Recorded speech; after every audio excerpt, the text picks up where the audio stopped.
Space News 26 du 6 juin 2024. Bonjour à nouveau. Merci d'être ici avec moi une fois de plus. J'espère que vous allez très bien aujourd'hui. C'est Marie. Ces informations peuvent être considérées comme de la science-fiction, ou comme le spectateur le voit le mieux, et je les publie à des fins de divertissement uniquement. Cependant, je prends mes informations très au sérieux, et pour quiconque a des yeux pour voir. Dans mon dernier Space News, numéro 25, j'ai décrit en détail comment les oiseaux moguiers ont commencé à étendre leur territoire à l'intérieur de ce vaisseau, très probablement en raison de leur population croissante, et comment ils se sont aventurés dans les cuisines, contaminant certains fruits qui ont été consommés par la reine Alénime, la rendant gravement malade.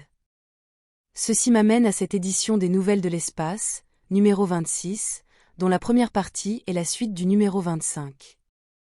L'une des raisons pour lesquelles la reine Alénime est physiquement ici, en orbite autour de la Terre dans un vaisseau spatial, et non à Témer comme la dirigeante de Tegeta qu'elle est due à des situations politiques compliquées impliquant son accession au pouvoir, juste au moment où la cabale sur Terre faisait une nouvelle tentative pour essayer de prendre le contrôle de la société tégétienne. Ce qui était présumé rester à un niveau exclusivement humain, et non au niveau de la Fédération, comme ils l'ont déclaré. Bien que nous sachions maintenant que tout est lié, la dernière fois que la cabale de la Terre a tenté d'envahir ou de prendre le contrôle de Tegeta, c'était pendant la première partie des années 40, lorsqu'elle a essayé de pénétrer dans sa société par la planète Sindriel, dans le système solaire d'Aldébaran. Faites des recherches au sujet des soucoupes volantes allemandes de cette époque pour plus d'informations, bien que je n'écarte pas la possibilité de faire une vidéo moi-même sur ce sujet, bien que je ne sois pas sûr que le sujet soit légal sur YouTube.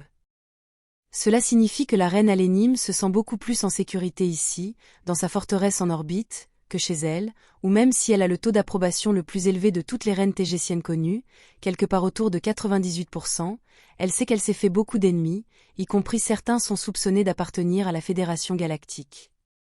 Ce qui est logique compte tenu de ses tendances à ne pas coopérer avec eux, et de son antagonisme avec la façon dont il gère la planète Terre et ses problèmes.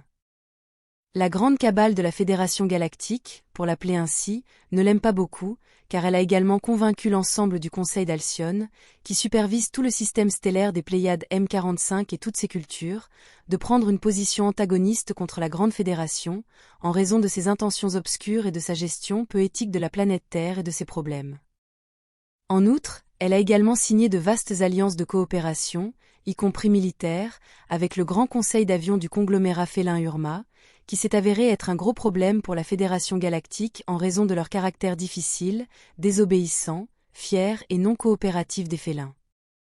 D'autant plus quand on sait que les Urma et leurs conglomérats sont à eux seuls si grands, si étendus et si puissants qu'ils font trembler la Fédération galactique, et la font réfléchir à deux fois avant de tenter quoi que ce soit contre eux par la force. Et ce, même si les Urma et leurs conglomérats sont eux-mêmes officiellement membres de la Fédération galactique.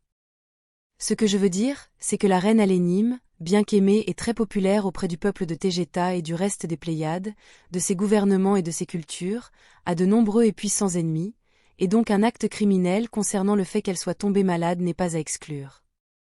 Même si son affection a été identifiée comme provenant d'une infection due aux excrétions d'oiseaux, une arme biologique élaborée et difficile à détecter, à base de champignons et spécifique à l'ADN, aurait pu être introduite clandestinement à bord du Toleka d'une manière ou d'une autre.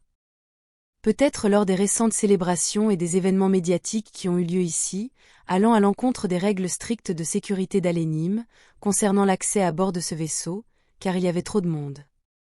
Le fait que personne d'autre ne soit tombé malade à cause de quelque chose de similaire avec Alénime est très suspect, bien que tout cela reste des spéculations pour le moment.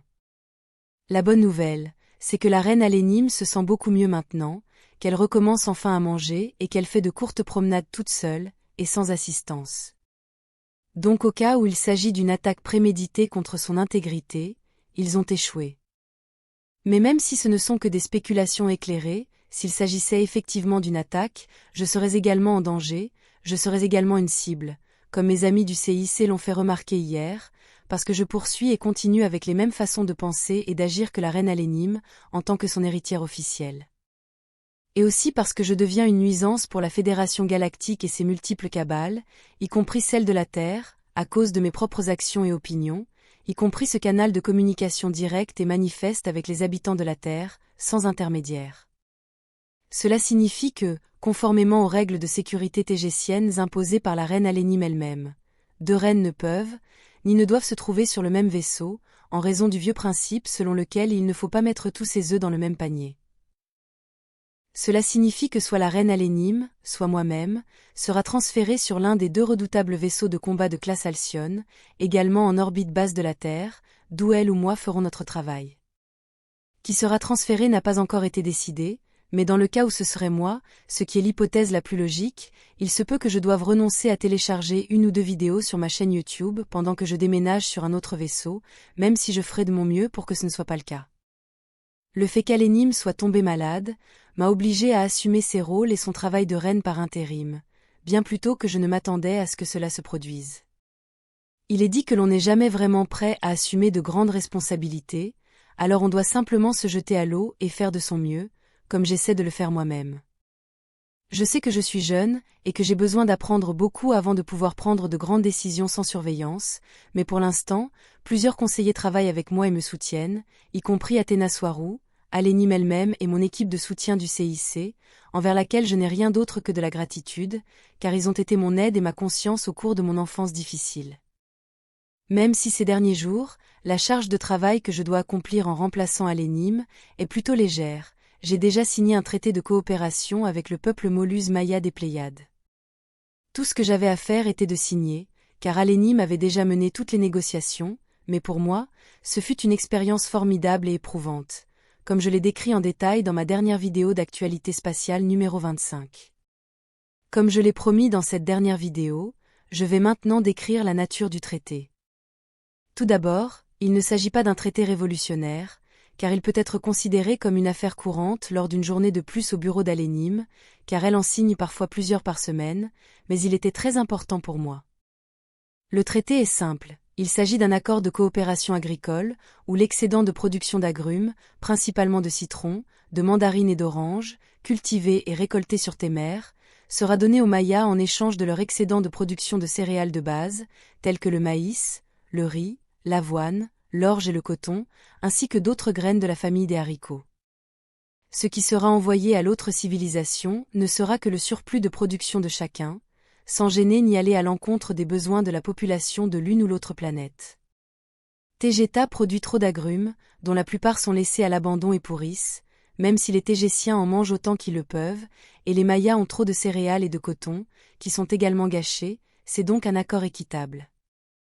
Bien qu'il s'agisse d'un simple troc à l'échelle interstellaire, où de grands vaisseaux de fret transporteront régulièrement les marchandises d'une planète à l'autre. C'est toujours la base de toutes les sociétés holistiques avancées, où l'argent n'est ni nécessaire ni utilisé en raison de la simple mentalité de ses citoyens, où la coopération enrichissante est prédominante, et où chaque membre, race, culture ou individu a les meilleurs intérêts de ses voisins à l'esprit, car ils savent qu'ils ont aussi les leurs.